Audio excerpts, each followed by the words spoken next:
자, 하나님 앞에서 나는 누구인가? 질문이 뭐 알 것 같기도 하고 대답하려고 보면 좀 잘 안 되는 것 같기도 하고 그럴 수 있습니다. 네, 그게 정상이에요. 자, 그래서 본문에 이제 보셨는데요. 자, 네, 사람들은 그 여러 가지 모양으로 자기를 정의합니다. 여러 가지 모양으로 우리는 살아갑니다.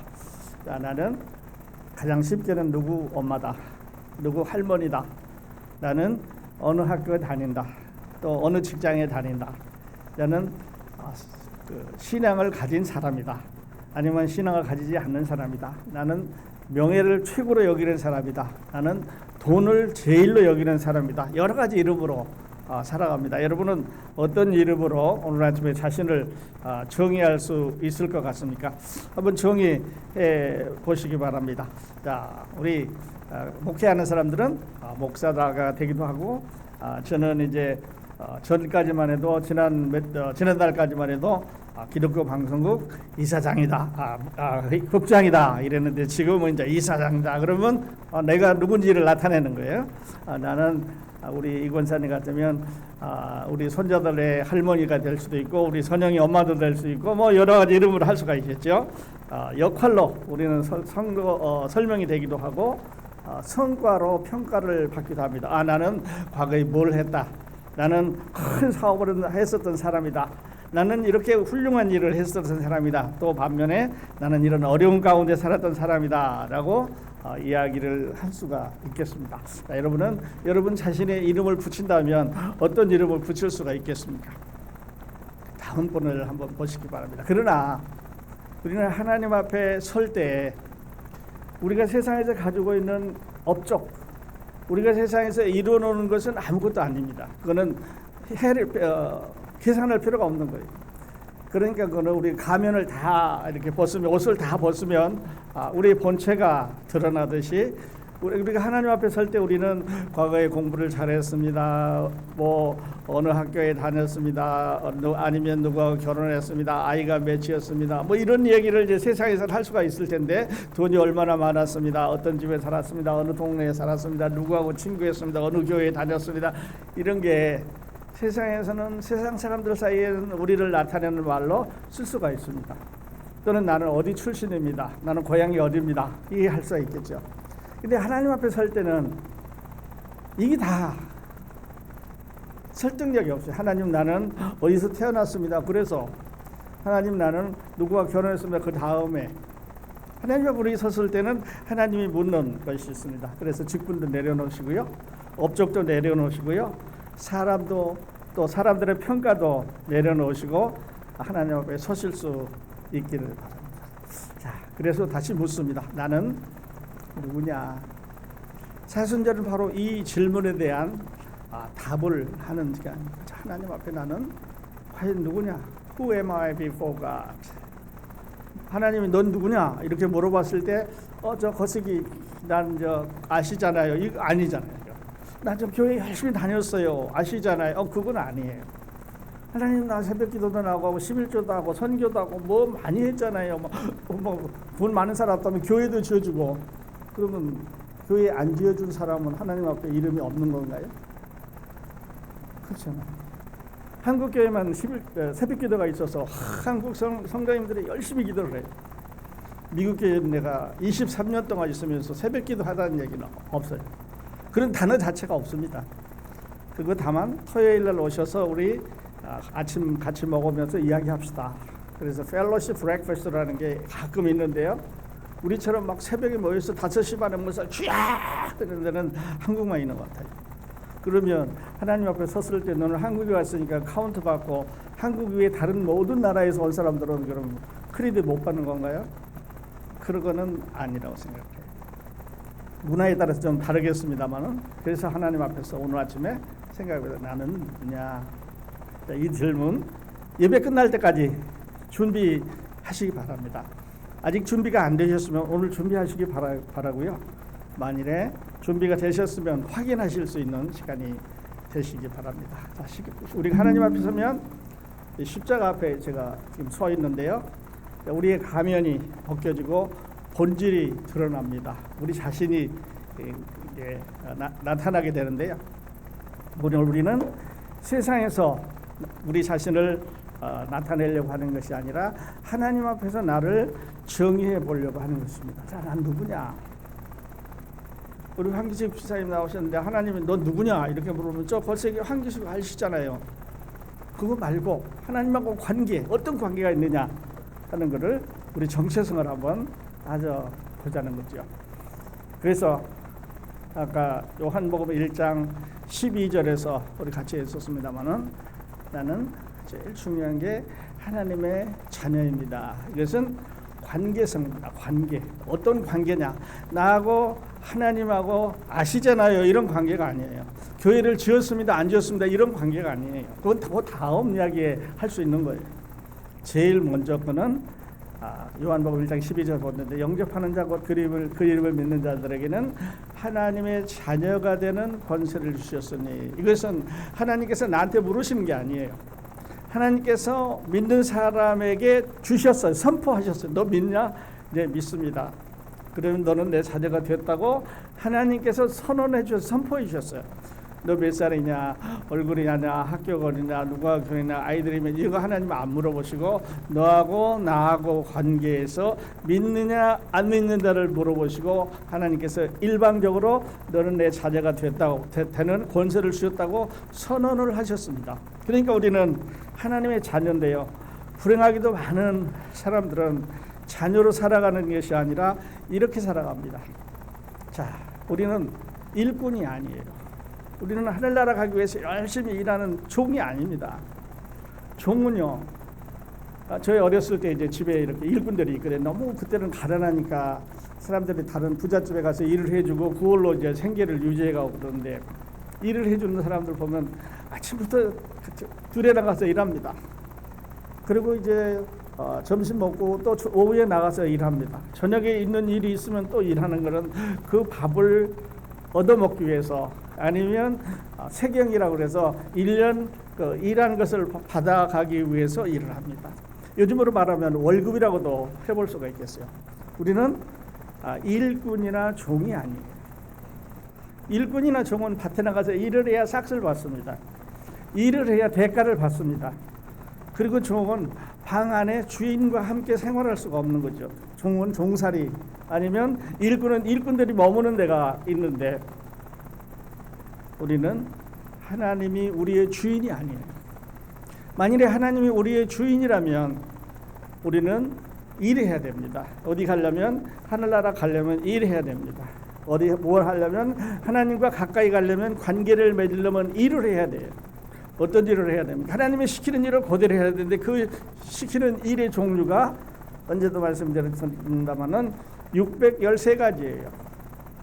그거 다 해야 돼요. 근데 그 법이 613가지인데 가지수로는 그렇지만은 한 법이에요. 가정이가 613가지니까 그 중에 하나만 틀리면 이게 다 틀리는 거예요.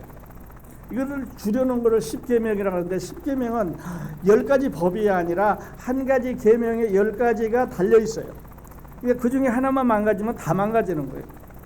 여러분, 우리 이런 거 못 지키잖아요.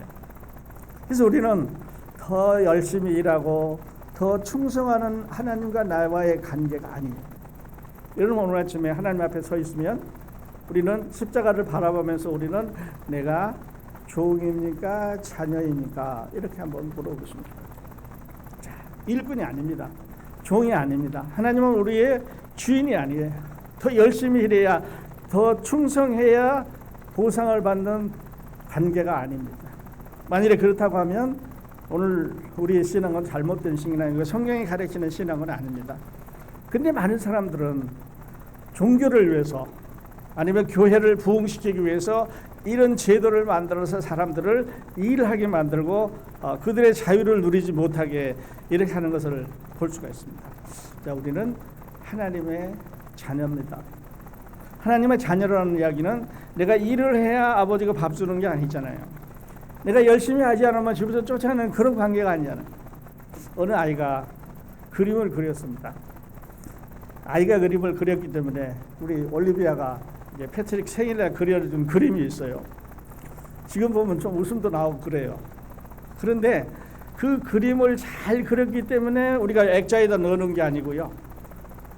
패트릭하고 올리비아의 관계가 또 그 사람들과 우리 권사님 가정과 우리들 가정과의 관계가 그 그림을 바라보면서 잘 못 그렸지만 그 안에 그 관계라고 하는 것이 우리를 그 그림이 아름답게 만들어줍니다. 아이들이 못된 짓을 막 하죠. 때려주고 싶은데 우리 아이가 하는 짓은 어쩐지 이뻐요. 그렇잖아요. 우리 한국 속담에 이런 말을 했어요. 다른 집 아이가 일하는 거 보기 좋고 우리 아이는 밥 먹는 게 보기 좋다고. 무슨 짓에도 이쁜 것은 아이와 나와의 관계 때문에 그런 거예요. 하나님 앞에 우리가 서 있습니다. 어떨 때 우리 넘어져요. 어떨 때 잘못합니다. 어떨 때 우리는 하나님이 원하시지 않는 일을 합니다. 하나님 용서해 주십시오. 그러면 하나님은 종이기 때문에 빌었기 때문에 용서하는 게 아니라 자녀이기 때문에 용서하시는 겁니다. 엄마 잘못했어. 그러면 지금까지 화났던 거 마음에 품고 있던 게 싹 사라지면서 그래 좀 저속한 말입니다만 내 새끼야 하고 다시 품어주는 거는 관계 때문에 그런 거죠. 우리도 하나님과의 관계에서 그런 거죠. 자, 종이 나에게 잘못을 저질렀습니다. 그러면 야단치죠. 뭐 월급을 주네 안 주니 뭐 쫓아내니 안 주니 뭐 얘기하겠지요. 하나님과의 관계에서 자녀와의 관계에서는 그렇지가 않다는 거죠. 자, 여러분 죄되어 있는 십자가는요 우리를 자녀로 삼기 위해서 하나님께서 지불하신 대가를 말해주고 있습니다. 저 십자가는 지붕 꼭대기도 있고 목에도 걸고 다니고 어떤 사람은 귀에도 걸고 다니고 교회 가면 여러 개씩 걸려 있어요. 우리를 자녀로 삼기 위해서 하나님께서 지불하신 대가를 상징하고 있습니다. 우리는 종교인이 아닙니다. 종교라고 하는 것은 내가 열심히 노력해서 하늘나라로 가는 게 종교인입니다. 그래서 오늘 많은 사람들이 참 불행한 신앙생활을 하고 있는 사람들을 물어보면요. 하늘나라 가실 수 있습니까? 이렇게 물어봅니다. 그걸 어떻게 알아요, 목사님? 가봐야 알지요. 그때 너무 늦었어요. 그럼 교회는 왜 다니십니까? 하나님 기쁘게 하기 위해서 열심히 다니죠. 그런 것을 다른 말로는 종교라고 말합니다. 종교는 내가 뭐를 해야 됩니다. 종교는 내가 무엇을 이루어야 됩니다. 종교는 내가 하나님 앞에 하나님을 기쁘시게 하기 위해서 뭔가 업적을 남겨야 이것은 종교입니다. 그래서 새벽기도 안 가면 신앙이 나쁘다고 말합니다. 11조 안 하는 사람은 하는 사람보다 신앙이 좋지 않다고 그렇게 말을 합니다. 그뿐 아닙니다. 우리를 평가하는 기준은 참 많습니다. 왜 이런 평가가 우리들 사이에 나왔는지 참 이해하기가 어렵습니다. 하지만 사람들은 그렇게 평가를 하는데 하나님이 보실 때 우리는 종교로 보는 게 아니라 아들로 자녀로 보십니다. 아까 하나님께서 말씀하셨습니다. 영접하는 자 곧 그 이름을 믿는 자들에게는 하나님의 자녀가 되는 권세를 주셨으니 조건은 하나님의 자녀가 되는 조건은 하나 있습니다.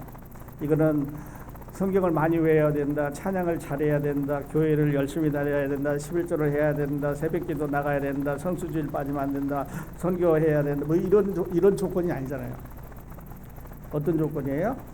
영접하는 자, 곧 그 이름을 믿는 자들에게 하나님의 자녀가 되는 권세를 주셨습니다. 이것은 나이와 상관없습니다. 성별과 상관없습니다. 두뇌 IQ와 상관없습니다. 세상에 돈을 얼마나 가지고 있느냐, 부와 상관없습니다. 명예와 상관없습니다. 교회를 얼마나 다녔느냐 하고 상관없습니다. 왜냐하면 다니는 사람 중에도 안 믿는 사람들이 있으니까요.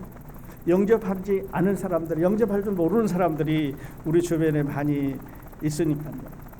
그래서 우리는 십자가를 바라보면서 내가 저 십자가를 지금 따라가는 종교인이냐 아니면 저 십자가가 내 죄값을 대신 지불하신 하나님의 표식이냐 하는데 차이가 있습니다. 여러분은 십자가를 종교의 상징으로 그리십니까? 아니면 내 죄를 용서하신 상징으로 하나님께서 우리에게 주신 표적으로 믿으십니까?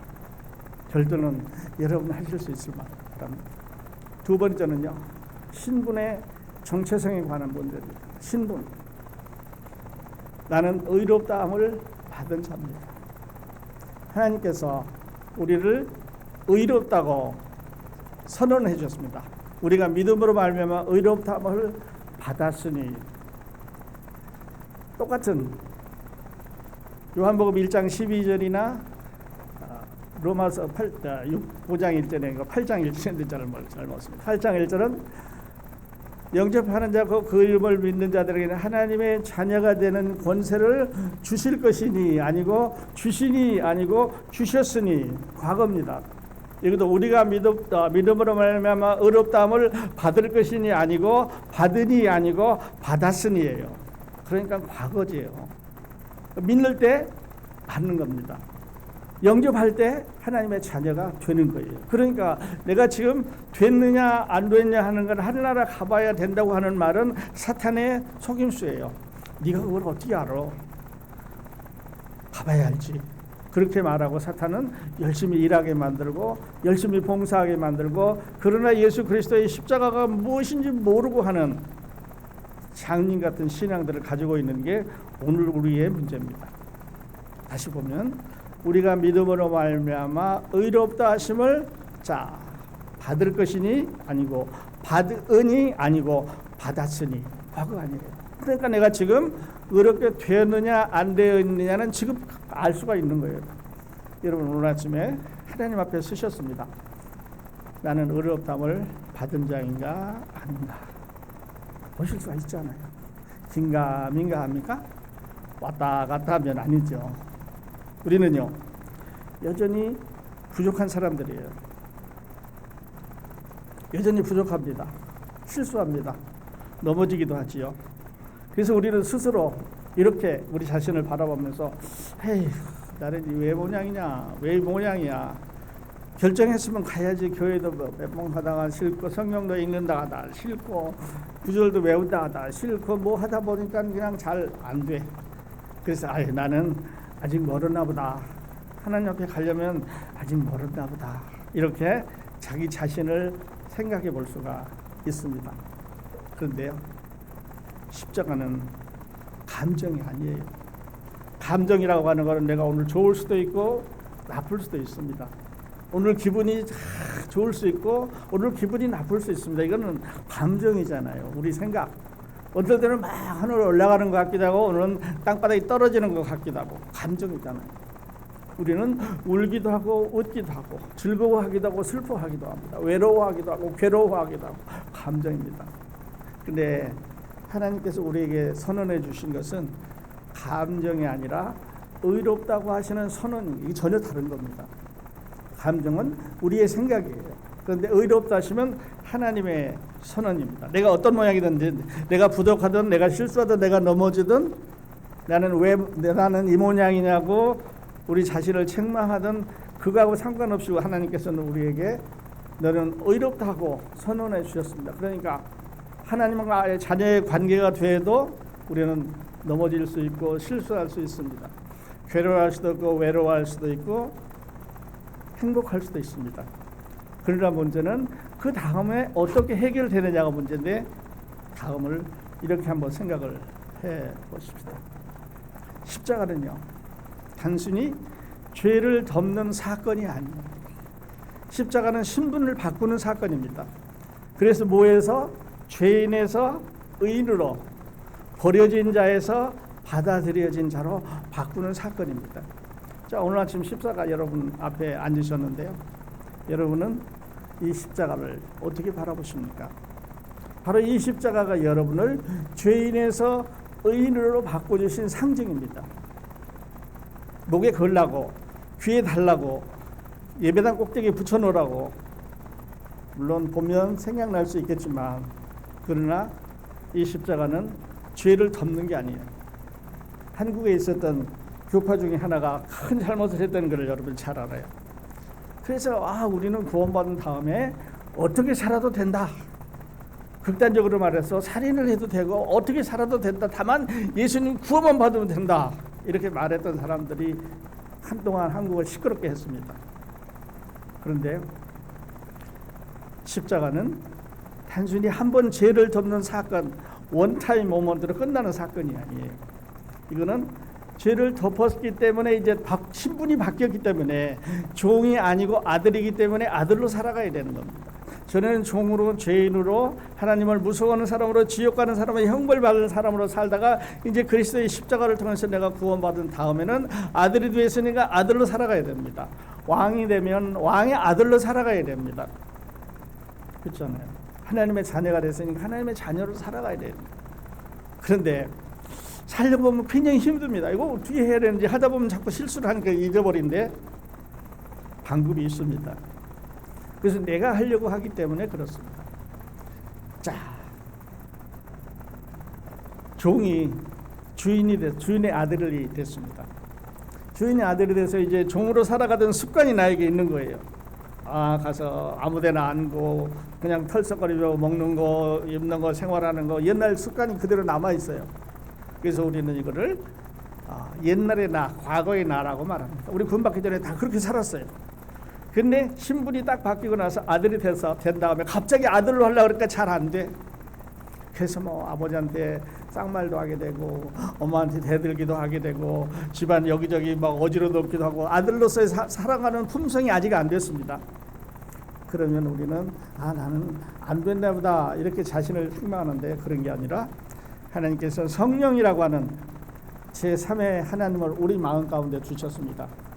3위 중에서 성부, 성자, 성령 세 번째 하나님 성령 하나님 우리 마음 가운데 주셔서 야 넘어졌다 너 일어나 하나님 앞에 너 가서 잘못했다고 말해 너 잘못했다 이제 회개하고 다시 돌아와 하고 하는 회개의 마음으로 우리 가운데 주셨기 때문에 내가 하려고 그러는 게 아니라 성령께서 우리 마음에 자동적으로 하게 되어 있는 역사예요. 이를 우리는 너 성령이 그래서 되는 게 아니고 구원받으면 신분이 바뀌면 하나님의 자녀가 되면 죄인에서 의인으로 버려진 자에서 받아들이는 자로 십자가를 통해서 바뀌면 저절로 일어나고 있는 성령의 역사의 자동이에요. 이거는 내가 하려고 해서 되는 게 아니라 하나님께서 우리에게 그렇게 해 주시는 거죠. 요즘 여러분 아시겠습니다만 인터넷 또 한국 뉴스에 보면 옛날 대통령이 벌 받는 재판하는 과정들이 다 나옵니다. 멋있어요. 나도 이제 법정이 저렇게 생겼구나 하는 것을 처음 보는데요. 한쪽에서는 막 죄가 있을 거다 없을 거다 무죄로 풀려날 거다. 그리고 다른 한쪽에서는 아니다 뭐 평생 살 거다 뭐 사형시킬 거다. 그런데 이번에는 아닙니다만 만일에 오늘 법원에서 그 사람에 대해서 당신이 말한 게 맞다 무죄다 이렇게 말하면 바로 무죄라고 선언하는 그 순간 이 사람은 죄인에서 죄수에서 감옥에 갇힌 사람으로 해서 신분이 바로 바뀝니다. 뭘로 바뀌어요? 죄 없는 사람으로 자유인으로 편안하게 살 수 있는 사람으로 바뀝니다. 이 무죄라고 하는 선언이 그렇게 바꿔줬습니다. 하나님께서 우리가 죄 가운데 하나님을 두려워하고 하나님이 누군지도 모르고 엉망진창 내 마음대로 살던 우리들에게 예수 그리스도를 믿는다고 하는 고백으로 인해서 우리에게 무죄를 선언하셨습니다. 그래서 이제는 죄인에서 의인으로 신분이 바뀌었습니다. 종에서 아들로 신분이 바뀌었습니다. 그러니까 이제는 바뀐 신분으로 우리는 살아가게 그렇게 되는 거죠. 세 번째는요. 나는 부르심을 받은 사명자입니다. 그래서 우리 베드로전서 2장 9절에 봤습니다만 그의 기이한 빛에 들어가게 하신 이의 아름다운 덕을 선포하게 하려 하십니다. 우리를 이렇게 아들이 아니었는데 아들로 은혜를 입지 못했는데 은혜를 입은 자로 십자가를 통해서 우리를 바꿔주셨습니다. 그렇게 하신 목적은 아름다운 덕을 선포하게 하려 하신다 이렇게 말씀을 하셨는데 우리는 그래서 부르심을 받은 사명자예요. 사명자. 조금 더 설명하면 이렇습니다. 우리는 자녀로 끝나지 않습니다. 의롭다 하심을 받은 것으로 끝나지 않습니다. 그러면 뭘로 끝내? 그 다음에는 뭐 11조 해야 되고 뭐 더 무서운 거, 더 무거운 거 머리에 놀려느냐 그런 게 아니고요. 하나님 우리를 세상 속으로 같이 가자고 말씀하십니다. 우리끼리 가는 게 아니고 성령과 함께 하나님과 동행하면서 가는 거예요. 그래서 동행이라는 말은 여기서부터 쓰기 시작해요. 근데 안 받았는데 예수님도 영접 안 했는데 하나님의 자녀가 되지도 않았는데 신분이 바뀌지 않았는데 동행한다고 하는 것은 저는 누구만 동행하는지 모르겠어요. 세상에는 영이 둘이 있습니다. 영이 둘이 있는데요. 하나는 하나님의 영이고요. 하나는 사탄의 마귀의 영입니다. 둘은 합해질 수가 없습니다. 가까이 올 수가 없습니다. 그러니까 이쪽 아니면 이쪽이에요. 둘 중에 하나입니다. 여러분은 어느 쪽에 있으십니까? 그래서 은혜는 종착역이 아니라 출발역입니다. 내가 은혜를 받았습니다. 그러니 이제는 하나님의 자녀로 시작하는 출발점이 되는 거죠. 아까 말씀드렸던 이런 이단 사상을 갖고 있는 사람들은 은혜를 종착역이라고 생각을 합니다. 그래서 나는 구원 받았으니까 구원이 나에게 모든 것이라고 생각을 하는데 그게 아니라 구원은 나에게 시작하는 출발점인 거예요. 근데 내가 하려고 그러니까 힘들어요. 어떻게 할지 모르겠어. 요즘 GPS에 있으니까 여행하는데 참 쉬운데요. 어디로 어떻게 하는지 모르겠는데 하나님의 성령이 우리와 동행하면서 우리에게 가르쳐 주실 것을 가르쳐 주시는 거예요. 자, 하나님 앞에서 우리는 구경꾼이 아니죠. 교회 가서 예배 보자. 우리 예배 보자는 말은 없는 거죠. 예배가 어디 뭐 물건입니까? 예배가 보게. 예배는 드리는 거지. 그래서 여러분 누가 와서 예배 보러 왔다 그러면 어떻게 생각하냐고 물어보세요. 어느 목사님 전에도 얘기했습니다만 보이지 않는 하나님을 어떻게 믿느냐 이렇게 물어보니까 그 사람도 이렇게 했죠. 여보, 당신 뒤통수 보셨습니까? 여러분 뒤통수 보셨어요? 여러분 생일 아시잖아요. 생일. 제 생일은 9월 8일인데 여러분 생일이 있으시잖아요. 여러분 생일 보셨어요? 누군가가 그렇게 기록해놓고 말해주니까 그게 생일인 줄 아는 거지. 자, 음식을 만들었습니다. 우리 권사님이 음식을 잘 만드시는데 음식을 만들어가고 맛 본다 그러죠. 맛이 보여요? 보는 건 눈으로 보는 거잖아요. 근데 혀로 그것도 맛이라고 말해요. 그러니까 안 보이는 거 우리는 많이 믿고 있습니다. 이거 짜다. 짠 거 보였어요? 맛 보셨잖아요. 이게 느끼셨잖아요. 십자가는요. 예수님을 믿는 거는 보이는 게 아니고 보이지 않는 거예요. 마치 뒤통수처럼 내가 어떻게 생기나 거울로 이렇게 보는 것처럼 신앙은 보이지 않는 거예요. 그러나 그것이 확실히 이루어져 가고 있다는 것을 많은 역사를 통해서 많은 사건을 통해서 많은 삶을 통해서 내 자신의 경험을 통해서 우리는 알고 있어요. 그래서 우리는 하나님 앞에서 구경꾼이 아니라 보냄을 받은 사람입니다. 하나님께서 우리를 보내셨어요. 어디로 보내셨어요? 세상으로 보냈습니다. 그래서 세상은 오늘 아침에 여러분에게 묻습니다. 당신은 무엇을 이루었습니까? 어디서 태어나셨습니까? 부모님은 누굽니까? 학교는 어디 다녔습니까? 누구와 결혼했습니까? 자녀는 몇입니까? 어디서 사십니까? 어떤 집에 사십니까? 무엇을 이루었냐고 묻습니다. 그런데 하나님은 오늘 아침에 여러분에게 묻습니다. 당신은 누구에게 속했습니까? 하나님께 속하지 않았으면 세상에 속한 사람이고 세상에 속한 사람은 사탄에 속한 사람입니다. 둘 중에 하나죠. 자, 십자가 앞에서 정리해 보면 이렇습니다. 십자가 앞에서 나는 하나님의 자녀입니다. 맞으면 이렇게 합시다. 맞으면 위아래로. 십자가 앞에서 나는 하나님의 자녀. 맞습니까? 네. 자, 의롭다 하심을 받을 자 아니고 받고 있는 자 아니고 이미 받은 자입니다. 의롭다 하심을 받은 자입니다. 자, 맞으면 위아래로. 예.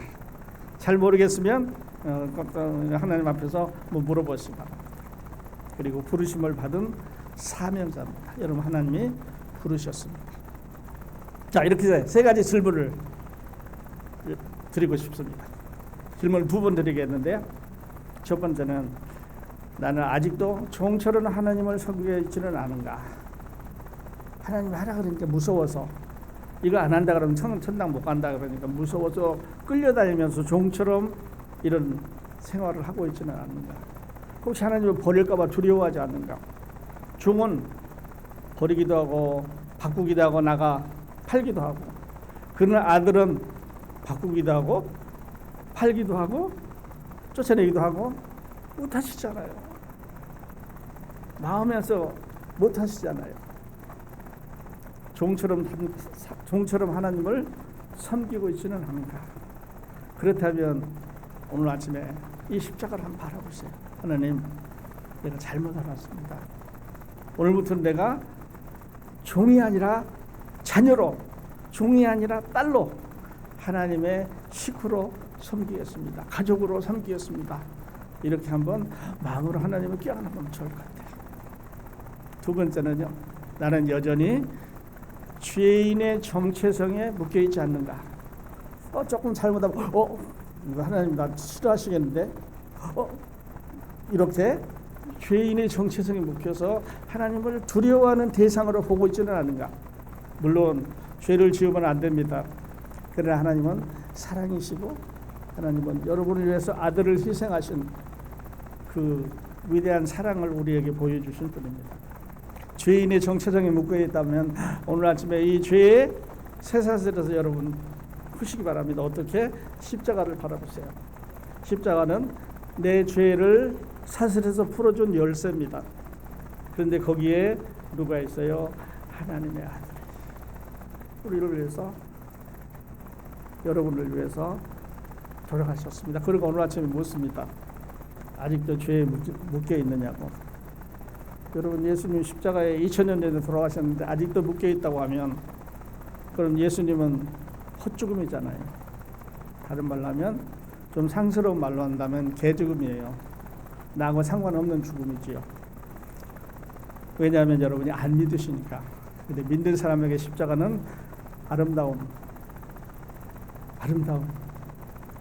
온 인류를 죄에서 구원해 주신, 나를 하나님의 자녀로 만들어 주신 내 생의 최고의 아름다운 십자가입니다. 세 번째는 나는 사명을 잊어버리고 소비자 신앙에 머물러 있지 않는가? 복음은요, 소비할 수도 있고 전할 수도 있습니다. 우리 부엌에 가면 이렇게 음식을 만드시잖아요. 근데 그 음식은 우리 가족끼리 잘 먹을 수 있는 영양식이 되기도 하고, 또 우리 가족끼리 먹을 수 있는 식탁의 대화를 만들어주는 아주 중요한 요소입니다. 우리 건강 유지하니까요. 소비하는 거지요. 그런데 식당에서는 자기 가족을 위해서 음식을 만들지 않습니다. 다른 사람에게 서빙하기 위해서 다른 사람에게 입맛에 맞춰서 더 잘 서브하는 거죠. 자, 이런 소식을, 예수님이 우리 죄를 위해서 십자가에 돌아가셨다고 하는 이 놀라운 소식을 성경에서는 다른 말로 복음이라고 말합니다. 굿뉴스. 좋은 소식이 있어. 뭔데? 집 사고, 차 사고, 좋은 학교 들어가고, 뭐 이런 거 좋은 소식이에요. 그보다 더 좋은 소식은 내가 구원받았다고. 내가 하나님의 자녀라고 하는 사실이에요. 내가 이제는 종이 아니고 자녀가 됐다는 거지. 죄가 더 이상 나를 얽매일 수 없다고 하는 것, 풀어주셨다고 하는 사실을 아는 것, 이게 복음이에요. 굿뉴스입니다. 얼마나 좋아요. 그래서 막 노래 부르잖아요. 나 같은 죄인 살리시. 불러도 그 은혜 놀라워. 내 처음 믿은 그 순간 귀하고 귀하다. 감사하지요. 자, 복음을 소비하는 사람 되지 말고 우리끼리 써먹는, 우리끼리 먹는 이런 사람 되지 말고 복음을 다른 사람에게 나눠주는, 전하는 여러분 되셨으면 좋겠습니다. 우리 교회에 그렇게 하기 위해서 하나님이 세워주셨는데요. 자, 이런 사명 우리 함께 감당해가는 우리 크로스포인트 성도 여러분 다 되시기를 예수님의 이름으로 축원합니다.